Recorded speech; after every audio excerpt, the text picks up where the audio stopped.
Okay, let's unpack this. Imagine a young man, Yeah. just absolutely covered in bruises, hobbling along after a cycling trip. Yeah. Not exactly the picture of effortless adventure. Right? Oh. But what if those contusions and scrapes weren't just proof of a rough ride, but maybe the opening lines of a story? Interesting way to put it. A story about breaking free from the mundane, challenging social expectations, and maybe, just maybe, finding romance and a deeper sense of self, all while, wobbling down the road on two wheels. Exactly. So this deep dive takes us into the world of H.G. Wells's 1896 novel, The Wheels of Chance. That's the one. We're pulling out the most fascinating nuggets from the source material you shared, exploring how this unique bicycling idol uses a simple bike tour to offer a surprising glimpse into character, society, and, well, the unexpected turns life can take. Right. Our mission to extract the surprising insights and memorable moments from this very specific journey. And the source material jumps right in with a level of detail that feels almost forensic, doesn't it? It really does. Well, it starts by describing the protagonist, Mr. Hoopdriver, with what he calls dispassionate explicitness, almost like using a lecturer's pointer on a diagram of injuries. It's intense. We're talking about contusions and abrasions on the internal aspect of both ankles, that's the part facing the bike, and a large yellowish bruise on the outside of the left ankle.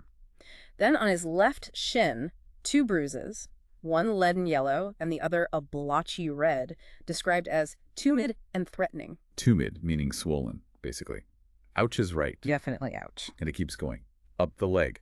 The left calf is unnatural hardness and redness. And there's this extraordinary expanse of bruised surface on the inner side of the knee. Oh, man. The right leg is bruised in a marvelous manner all about and under the knee, again, particularly on that interior aspect. So both legs, really? Both legs, yeah.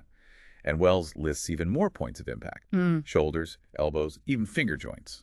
He's been, as the text says, bumped and battered at an extraordinary number of points. So Wells is giving us this, clinical list, but he immediately turns it into a kind of Sherlock Holmes deduction.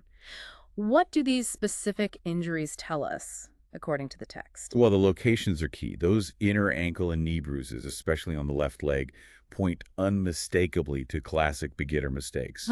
They come from impacts with the saddle and what the source calls hasty, frequently causeless, and invariably ill-conceived descents. The panic dismount, I can picture it. And the shin bruises. Why 2 on one shin? Or one is often from hitting your leg on the pedal crank arm, the unexpected treadle, as he calls it, while trying to maneuver. Right.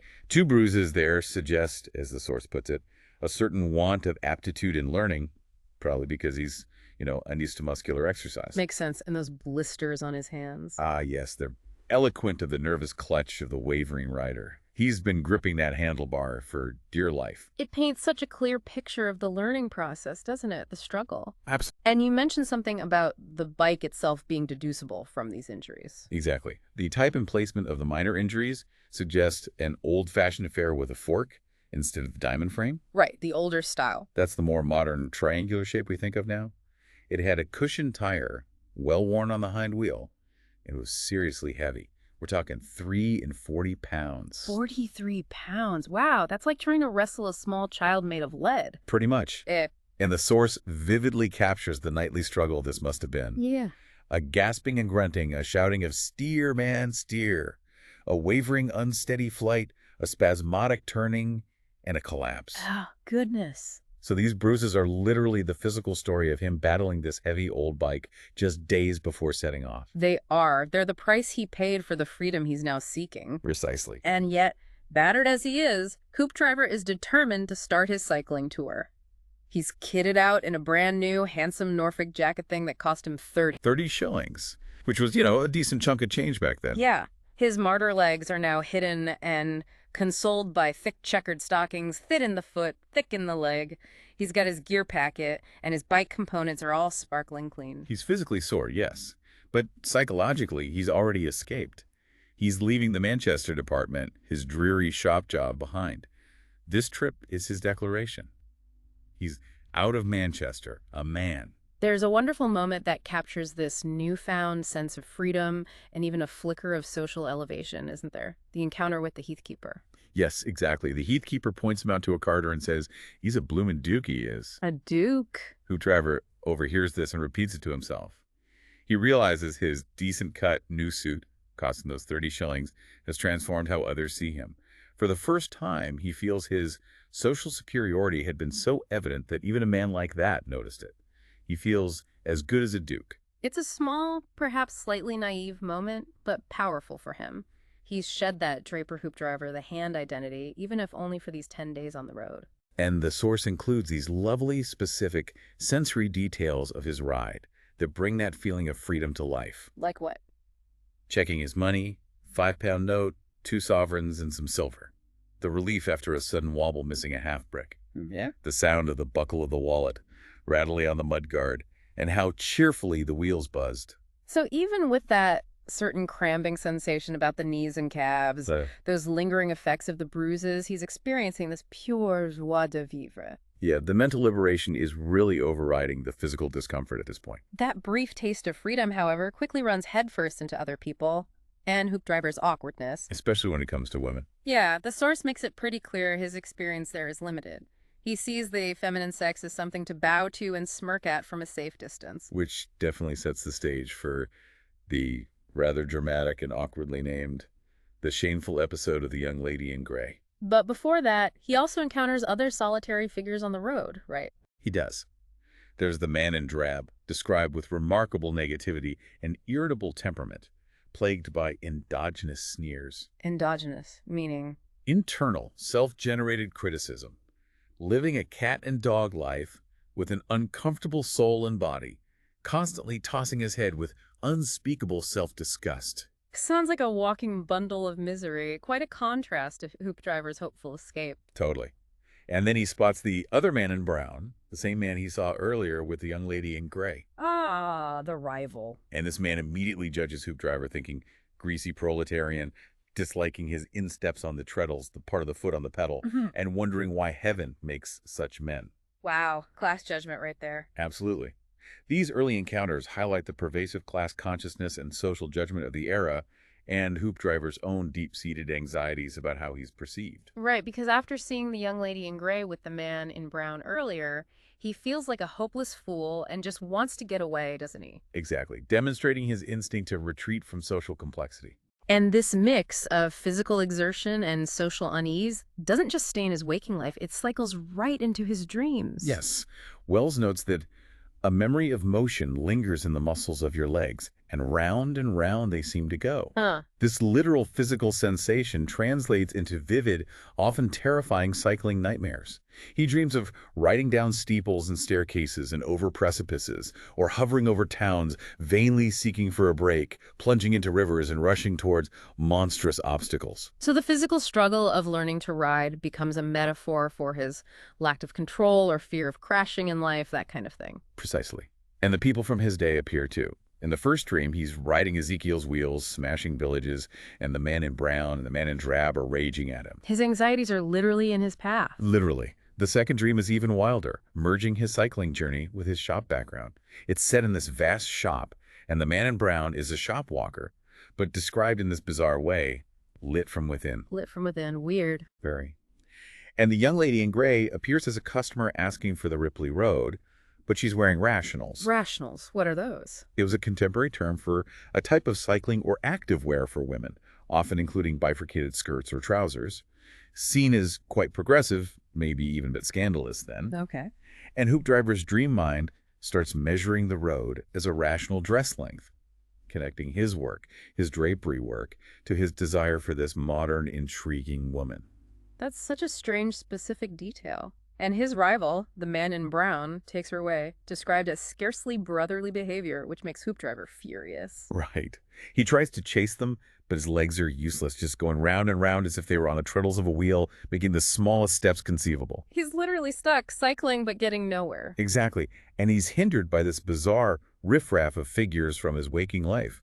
Heathkeepers, other shopmen, policemen, even silly cocks and hens with parcels. What a nightmare. It's a perfect representation of how his anxieties about social status, rivals, and his own limitations are merging into one chaotic internal landscape. These dreams, as the source says, are the drama within, the magic mirror of Mr. Hoopdriver's mind. Okay, let's pivot then. Let's look at the young lady in gray and the man in brown from their perspective. The source finally names them.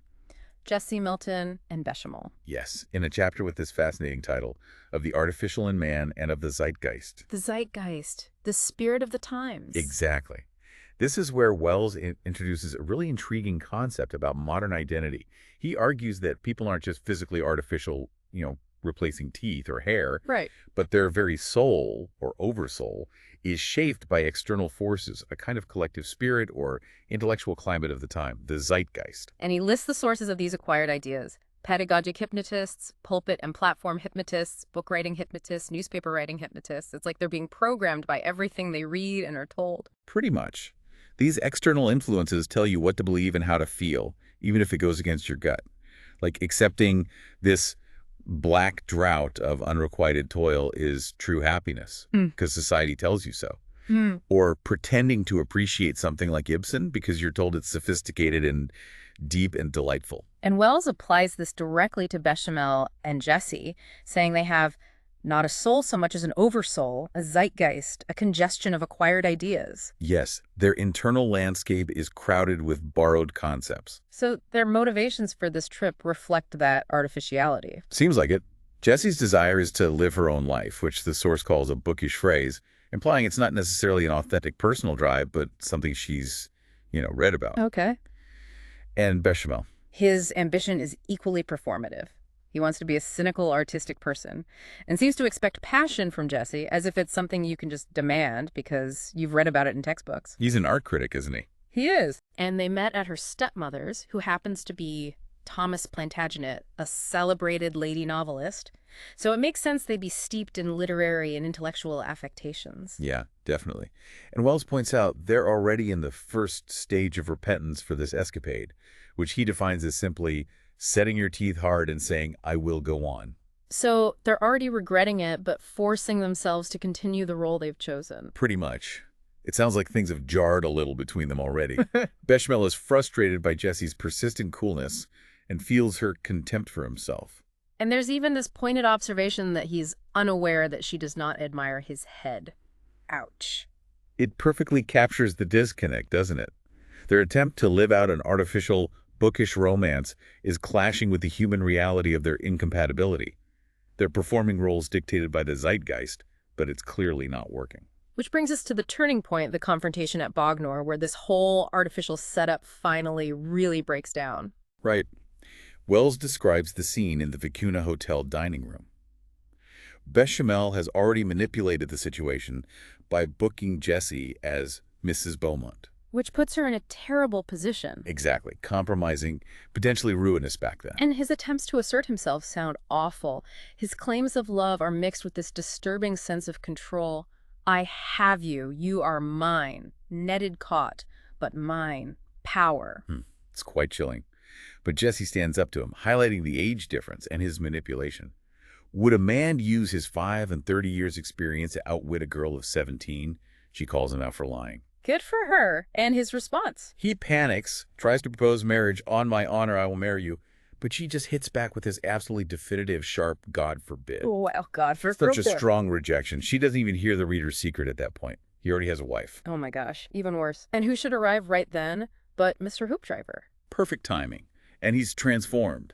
The source says his cheeks hot, his eye bright, his brain is in a tumult. The nervous, obsequious Hoopdriver from the Manchester department is gone, replaced by someone undergoing a wonderful change. He's suddenly angry and adventurous, divinely forgetful of his social position or hers. He's not thinking like a shopman anymore. He's stepped into the world of romance and knight-errantry. Right, shedding his habitual servile attitude. He sees Jessie's plight not as an abstract problem, but a vivid drama he had fallen into. And he's far too grimly in earnest to just observe. He's living it and ready to act. His intervention is awkward, though, isn't it? But genuine. He tries to deliver this dramatic, heroic line, "You are in trouble. I am a friend. Trust me." But it comes out fumbled, rushed, and real. Look here.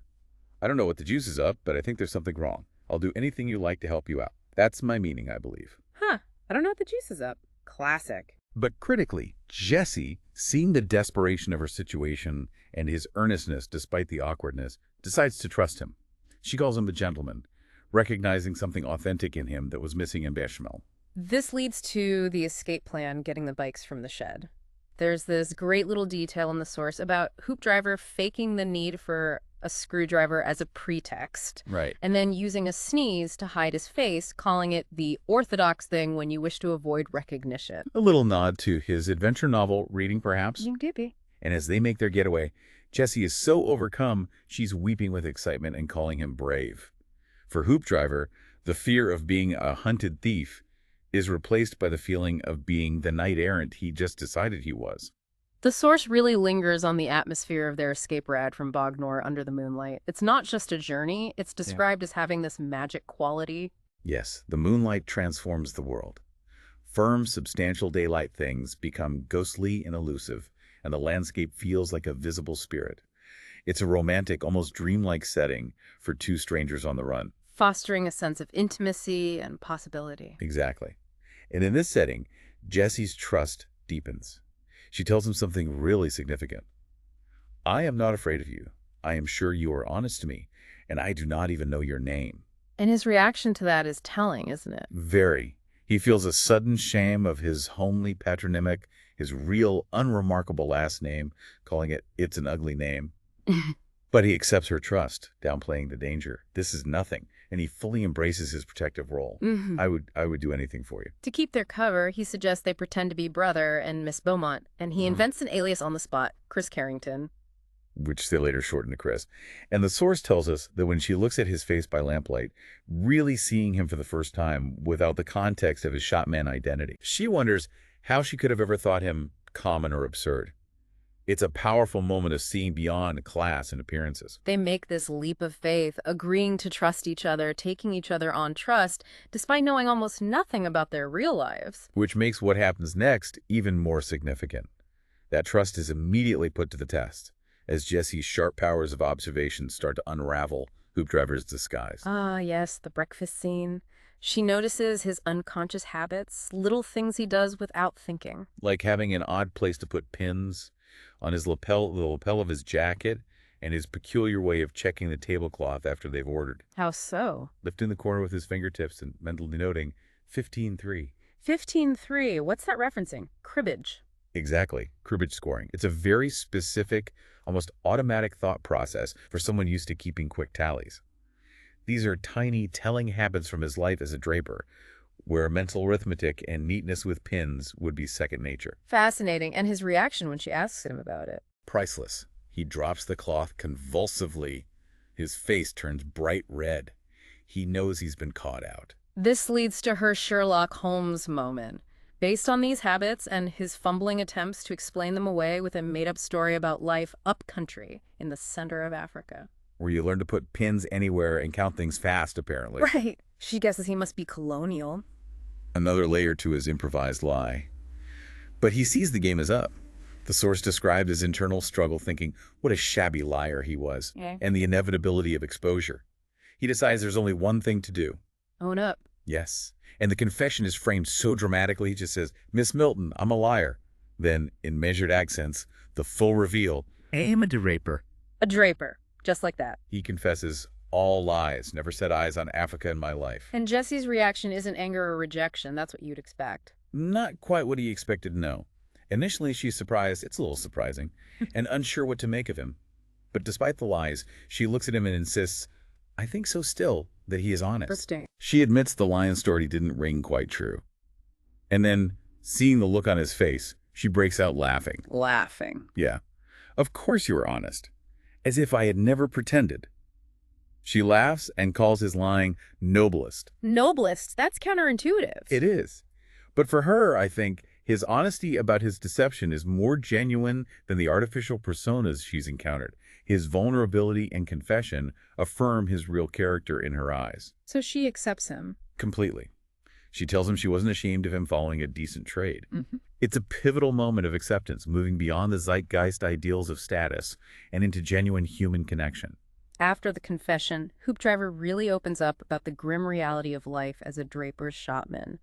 This conversation happens while they're riding between Wimborne and Wingwood. He doesn't hold back at all. He talks about the necessity of salesmanship, having to put people off with what they don't quite want, the low pay, but especially the crushing hours. Yeah, what were the hours again? 7 to 8:30 every day in the week. 7 a.m. to 8:30 p.m., 6 days a week. That's brutal. Absolutely.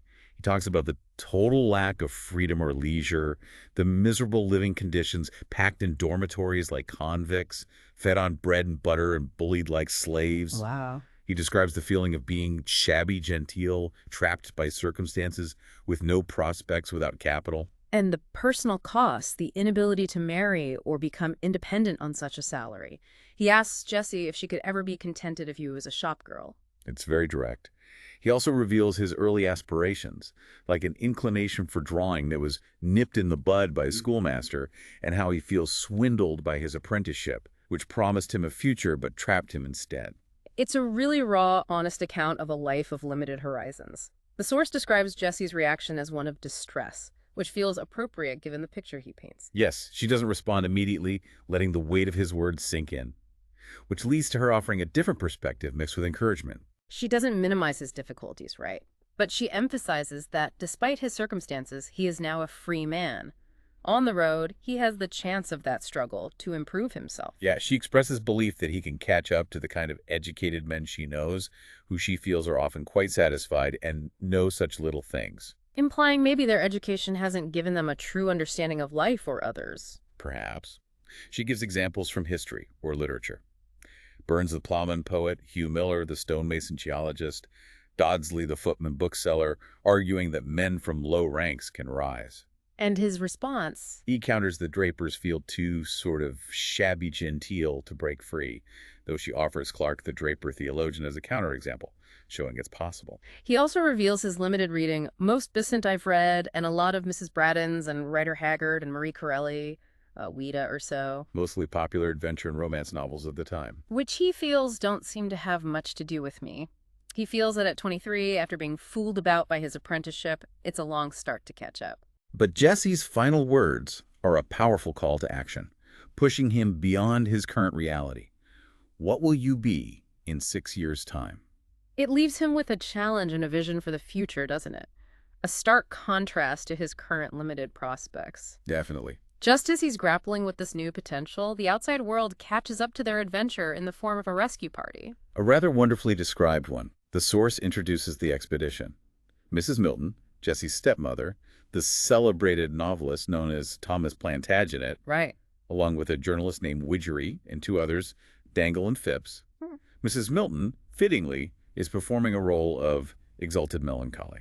Of course she is. They managed to trace Jessie to Chichester. There's an amusing scene at the Red Hotel where Mrs. Milton tries to describe Bechamel, but gets it wrong. Yeah, the waiter corrects her, and she quickly pivots, deciding it must have been her younger brother, just to keep up appearances and maintain the cover story. Always maintaining appearances. Their frustration is growing, though.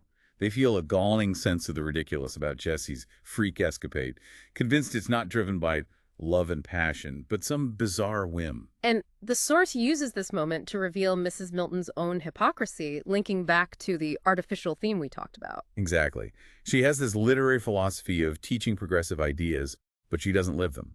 She advocates socialism in theory, but finds it madness to fly in the face of the established order in practice. Deciding it is those others who must change first. Right. It reinforces how performative many characters are in the novel, setting them against Hoopdriver's journey towards authenticity. So the rescue party finally spots Hoopdriver and Jessie in the New Forest near Ringwood.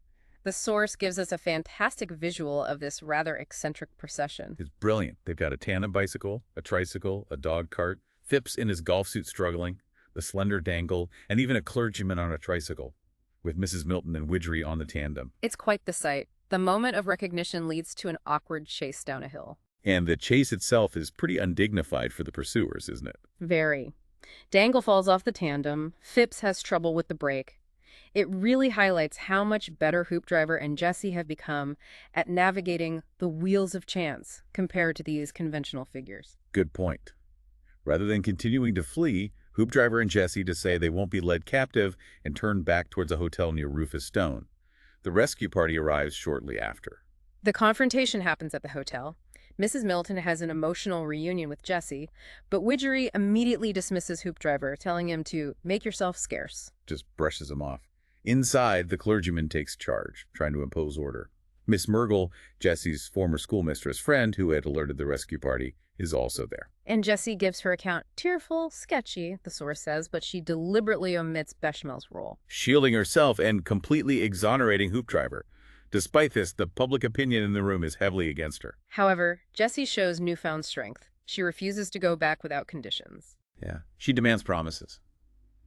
Her own room, and not having to constantly entertain her stepmother's men, those literary and intellectual figures who represent the artificial world she's been trying to escape. Good for her standing her ground. And surprisingly, Widgery, the journalist, supports her, telling the clergyman to let her have her way. Interesting. Seeing the situation resolve for now, the clergyman suggests they take tea, a very British resolution. Very. It's a resolution born of compromise and Jessie's assertion of her nascent independence, perhaps a little less dramatic than the adventure, but a crucial step for her. Absolutely. Which brings us to the final, incredibly poignant scene, the farewell on the hill. Hoopdriver waits outside, his feelings for Jessie clear, though unspoken in conventional terms. The source states, love, he wouldn't presume, it was worship. Such a touching line. They take one last ride together to a high and open viewpoint, a place overlooking the world they've navigated. Feels symbolic looking out towards their separate futures. The goodbye is difficult, full of fumbled emotion. Hoopdriver tries to say something profound. There's one thing I must say, he starts, but then stops himself, feeling inadequate. It would be rot for me now. I wasn't going to say anything. Goodbye. He feels like he's dust under her feet compared to her. So much internal conflict. But Jessie's final words echo back to their earlier conversation, bringing the themes of self-improvement and the future full circle.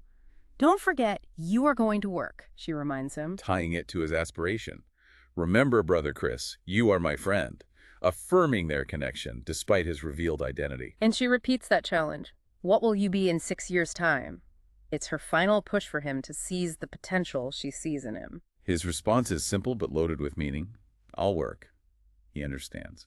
The words he couldn't say are understood in that promise. The very final moments are such a mix of emotion and lingering awkwardness. The handshake, his sudden impulse to lift her hand to his lips. A gesture of reverence and goodbye. Her reaction and his abrupt departure. He strides away, determined, but then physically stumbles in a rabbit hole, a perfect human touch, showing that the physical awkwardness hasn't completely left him, even in this dramatic moment. But he recovers and keeps going, deliberately not looking back. And Jessie watches him leave, tears falling. Their shared journey on the wheels of chance is over, but both are setting off on individual paths, profoundly changed by their unexpected encounter.